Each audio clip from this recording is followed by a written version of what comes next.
आज हमारा जो लेक्चर है वो आपके चैप्टर नंबर 7 में बायो एनर्जेटिक में एक टॉपिक है लाइट फ्रिक्शन। उससे आज हम जो है टॉपिक कवर करने वाले हैं। इससे पहले हमने बायो एनर्जेटिक को डिटेल में पढ़ा। सही है, आपको पता चल गया कि बायो एनर्जेटिक में एनर्जी की ट्रांसफॉर्मेशन किस तरह की। तो आज हमारा टॉपिक है लाइट फ्रिक्शन। तो लाइट फ्रिक्शन को एक्सप्लेन करने से पहले मैं थोड़ा बहुत आपको फोटोसिंथेसिस के बारे में बताता हूँ।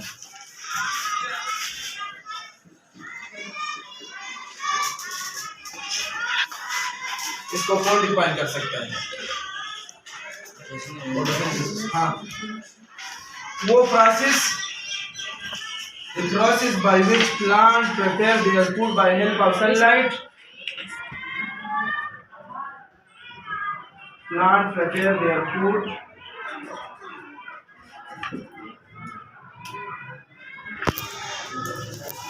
by help of sunlight, water and carbon dioxide की मदद से हमें क्या देता है? हमें फूड देता है और फूड के साथ साथ हमें ऑक्सीजन प्रोवाइड करता है। तो फोटोसिंथेसिस की जब बात आती है तो फोटोसिंथेसिस दो तरीकों से होता है। एक तरीकों के कहते हैं लाइट रिएक्शन। लाइट रिएक्शन का मतलब है वो रिएक्शन जो लाइट डिपेंडेंट हो, जिसके लिए लाइट जरूरी है। दूसरा है डार्क रिएक्शन। तो लाइट रिएक्शन को एक्सप्लेन करने से पहले मैं अगर थोड़ा बहुत आपको एक स्ट्रक्चर ड्रा करूँ। ये हमारे पास फॉर एग्जांपल हमारे पास एक पत्ता है, लीफ है। हमारे पास ये लीफ है। इस लीफ को अगर हम गौर से देखें तो इसके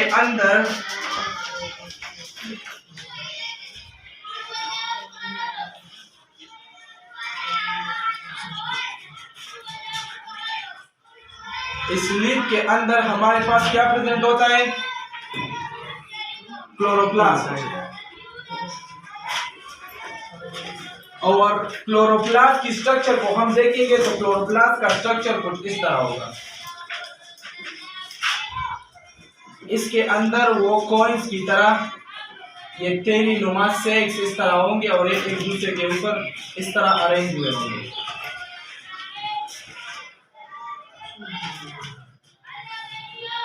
इसको क्या कहते हैं? सेक लाइक स्ट्रक्चर को इसको कहते हैं थिलाकाइड।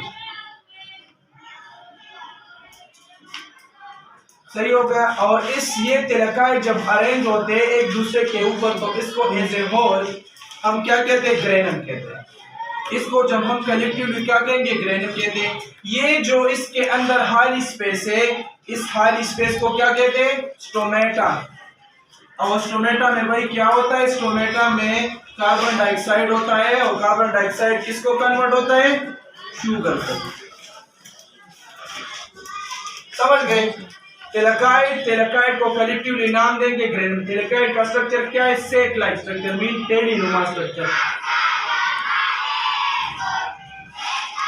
सेक लाइक स्ट्रक्चर या कॉइन्स की तरह। कॉइन्स देखिए, सिक्के, आप सिक्के एक दूसरे के ऊपर इस तरह डालो तो उसका स्ट्रक्चर इस तरह जाता है, कॉइन्स लाइक स्ट्रक्चर। सही हो गया।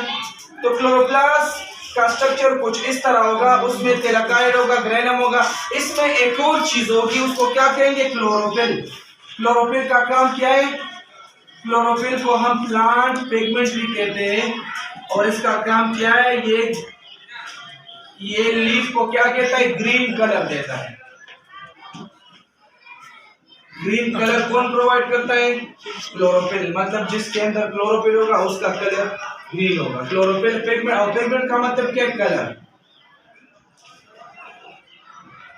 आप तो समझ गए कि इस तरह को स्ट्रक्चर होगा। अब हम इससे एक थिलाकाइड को बाहर निकालेंगे। फॉर एग्जांपल ये मैंने भाई बाहर निकाल दिया। पूरा का पूरा लाइट रिएक्शन एक एस थिलाकाइड के ऊपर हम करेंगे कि लाइट रिएक्शन में क्या क्या होता है। इस थिलाकाइड के ऊपर हम पूरा लाइट रिएक्शन को करेंगे। तो चलो हम शुरू करते हैं लाइट रिएक्शन।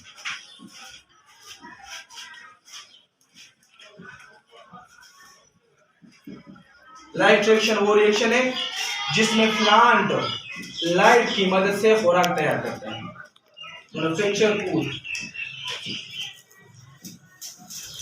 इसमें एक और बात है, खुराक तैयार करता है लाइट की मदद से, लेकिन इसमें जो है ना क्या क्या बनाता है, एटीपी भी बनाता है और NADPH भी बनाता है। सही हो गया, एटीपी और एडेनिन ट्राइफॉस्फेट, निकोटामाइड एडेनाइड फॉस्फेट, सही है, ये दोनों बनाता है।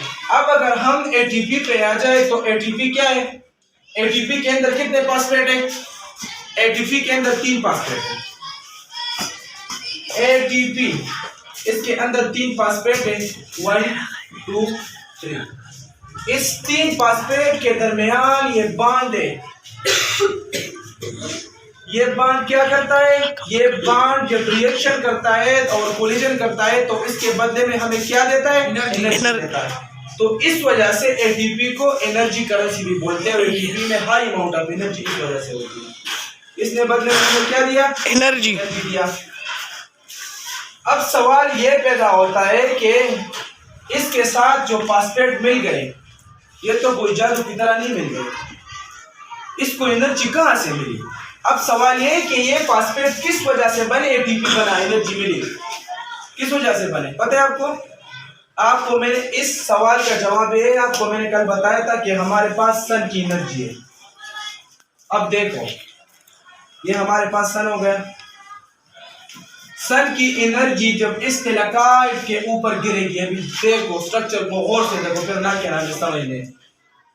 ये सन की एनर्जी जब तिलकाइट के ऊपर गिरेगी तो ये तिलकाइट से टकराएगी, इसकी सरफेस से इसका कोलिजन होगा।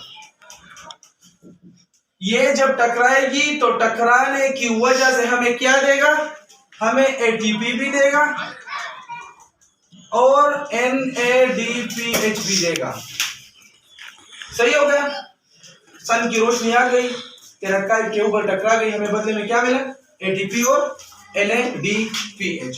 तो सही है, तो सन की एनर्जी हमारे लिए जरूरी है।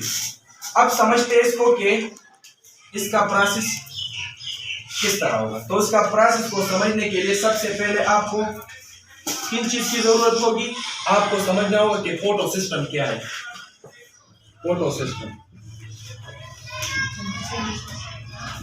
अब देखो इस तिलकाइट के अंदर कुछ मॉलिक्यूल्स होते हैं, 3 मॉलिक्यूल्स,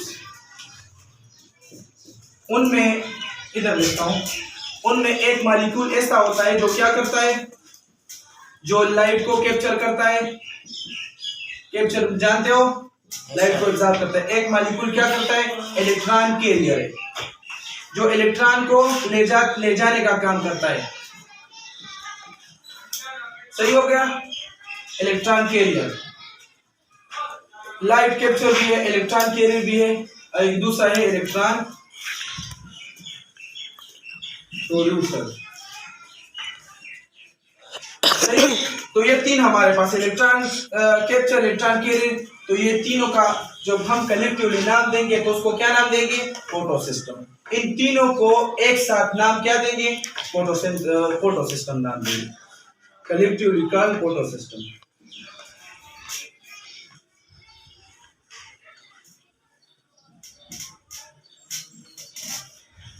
सही हो गया। अब फोटो सिस्टम हमारे पास 2 किस्म के, अभी यहां पर ध्यान से देखो, फोटो सिस्टम हमारे पास 2 है, हमारे पास 2 नंबर है, एक photo system 1, photo system 2। Photo system 1 के साथ अगर मैं यहाँ पर P700 लिखा, यहाँ पर मैं लिखा P680, अब सोचोगे P700 और P680 क्या है, ये दरअसल इसकी रेशो है, क्योंकि ये लाइट जो है ना, लाइट आपने फिजिक्स में पढ़ा, ये वेवलेंथ की तरह, वेवलेंथ जानते हो, वेवलेंथ इस तरह लेंथ की तरह, वेव की तरह है, और वेव के अंदर वेवलेंथ होता है, और वेवलेंथ की हम जो है ना जब वेट उस तरह करते तो नैनोमीटर में करते।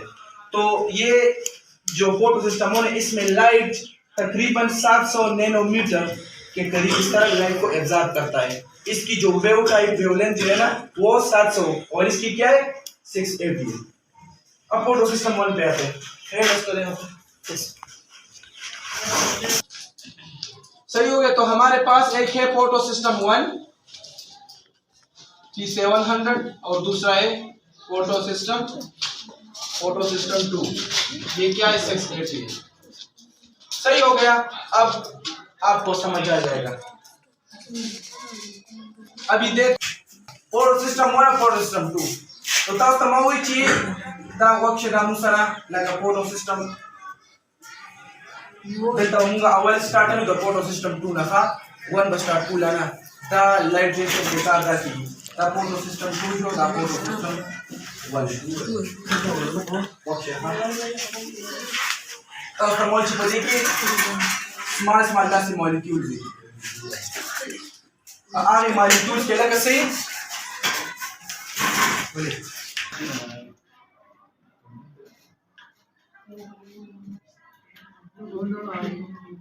हमारे पास दो सिस्टम है, फोटो सिस्टम 2, फोटो सिस्टम 1। तो फोटो सिस्टम 2 के अंदर इस तरह कुछ स्मॉल मॉलिक्यूल्स है, स्मॉल एटम है। इस एटम के अंदर अपना अपना एक इलेक्ट्रॉन होता है। सही हो गया। तो जब सन की एनर्जी यहाँ पर इस पे पड़ेगी, जब सन की एनर्जी इस इलेक्ट्रॉन पे पड़ेगी तो इसके अंदर कुछ इलेक्ट्रॉन एक्साइटेड हो जाएंगे। एक्साइटेड का मतलब है ना कि ये इलेक्ट्रॉन केमिस्ट्री में एक्साइटेड का मतलब है ना, जब एक इलेक्ट्रॉन को एनर्जी मिल जाती है हाई अमाउंट में तो वो एनर्जी और इलेक्ट्रॉन जो है ना ऊपर आ जाते हैं। तो इसमें मैं तकरीबन 2 इलेक्ट्रॉन को इस तरह ऊपर उठाता हूँ। 2 इलेक्ट्रॉन इस तरह ऊपर आ गए, एक्साइटेड हो गए। इलेक्ट्रॉन तो ऊपर आ गए तो इलेक्ट्रॉन का स्पेस तो खाली हो गया ना, एम्प्टी स्पेस तो इधर रह गया। सही हो गया। तो 2 इलेक्ट्रॉन इधर आ गए, 2 इलेक्ट्रॉन एक्साइटेड हो गए, इसको जो है ना एनर्जी मिल गई। अब यहाँ पर इस इलेक्ट्रॉन के जो स्पेस है वो किस तरह भरेगा। इस इलेक्ट्रॉन का जो खाली जगह है, 2 इलेक्ट्रॉन तो ऊपर गए लेकिन इसके अंदर जो स्मॉल होल्स है, स्पेस है, वो किस चीज से हम भरेंगे। उसको भरने के लिए हमारे पास H2O तो प्रेजेंट है। H2O जब स्प्लिट होगा, जब H2O तकसीम होगा तो वो इस तरह हो जाएगा, उससे H प्लस OH माइनस और एक इलेक्ट्रॉन हमारे पास आ जाता है। अब इसको आपकी मर्जी, इसके साथ में 2 लगाता हूँ तो ये हो गया 2H2 2H plus 2OH minus plus 2 electron आपकी। चलो मैं 4 करता हूँ इससे, 4H2 4H plus 4OH minus plus 4 electron. सही हो गया। तो इससे हमें इलेक्ट्रॉन तो मिल गए। अब ये इलेक्ट्रॉन इधर आ जाएंगे और इस स्पेस को भर देंगे। इसके अंदर जो हाल फॉर एग्जांपल ये 2 इलेक्ट्रॉन, एक में ये होता है, ये 2 इलेक्ट्रॉन इधर से आ गए ना, तो इसके स्पेस को कौन भरेगा, ये 2 इलेक्ट्रॉन यहाँ पर आ गए। सही है। 2 इलेक्ट्रॉन आ गए, इलेक्ट्रॉन की स्पेस भी भर गई और 2 इलेक्ट्रॉन ऊपर भी आ गए। जब 2 इलेक्ट्रॉन ऊपर आ जाते हैं तो यहाँ पर जब ये ट्रेवल करते हैं तो यहाँ पर हमारे पास कुछ प्रोटीन लाइक मॉलिक्यूल्स है। उसके अंदर प्रोटीन है, उसके अंदर क्या है, एक हमारे पास है साइटोक्रोम, साइटोक्वानीन। सही है। साइटोक्वानीन, इस तरह हमारे पास प्रोटीन है। तो ये इलेक्ट्रॉन जब इस तरह आएंगे, फॉर एग्जांपल 1 2 3, ये इलेक्ट्रॉन जब इस तरह ट्रेवल करेंगे तो जब ये ऊपर से नीचे आएगा, केमिस्ट्री में आपने पढ़ा है हायर टू लोअर, क्या जब आएगा इलेक्ट्रॉन तो एनर्जी रिलीज होगी। ये इलेक्ट्रॉन जब सीक्वेंस में ऊपर से नीचे आएंगे इसकी मदद से तो इसकी एनर्जी क्या होगी, रिलीज होगी। सही हो गया। इसकी एनर्जी हमारे पास रिलीज होगी। एनर्जी जब रिलीज होगी तो ये एनर्जी की रिलीज की वजह से ये हमें बदले में क्या देगा, ये हमें बदले में एटीपी देगा। तो एटीपी तो आपका यहाँ पर जो है ना बन गया, एटीपी का काम तो तमाम हो गया। सही है। अब ये 2 इलेक्ट्रॉन एटीपी तो बन गया, अब हमने क्या बनाना है, NADPH। NADPH को बनाने के लिए ये 2 इलेक्ट्रॉन ट्रेवल करते हुए ये फोटो सिस्टम 1 में आ जाएंगे। फोटो सिस्टम 1 के अंदर अपने मॉलिक्यूल थे। जब ये तके हुए इलेक्ट्रॉन बेचारे कितने तक गए, ये जब तके हुए इलेक्ट्रॉन नीचे आ जाएंगे, यहाँ पर ट्रेवल करेंगे, फोटो सिस्टम 1 में आ जाएंगे।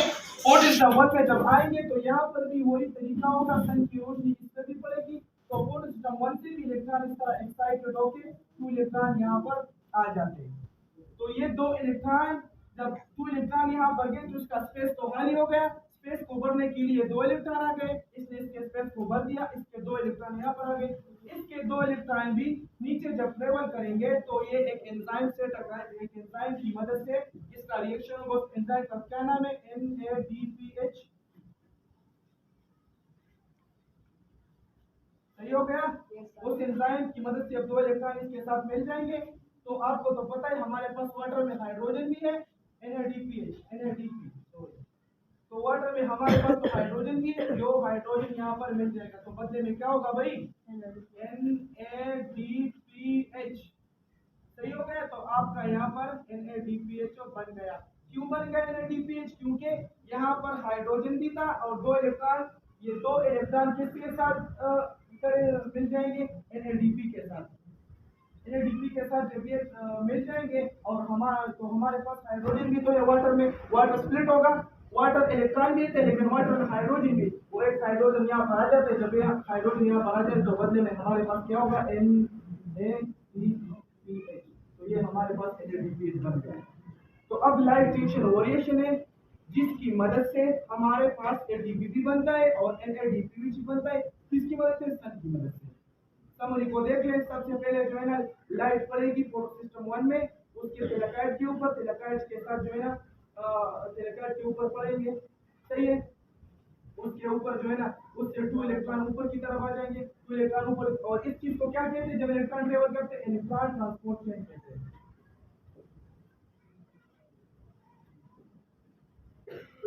इलेक्ट्रॉन ट्रांसपोर्ट चेन के ऊपर जब इलेक्ट्रॉन आएंगे तो इसकी एनर्जी रिलीज होगी, एनर्जी रिलीज के बदले में 2 इलेक्ट्रॉन फोटो सिस्टम 2 में आ जाएंगे। फोटो सिस्टम 2 में उसके साथ उसके जो स्पेस है उसको भर देंगे।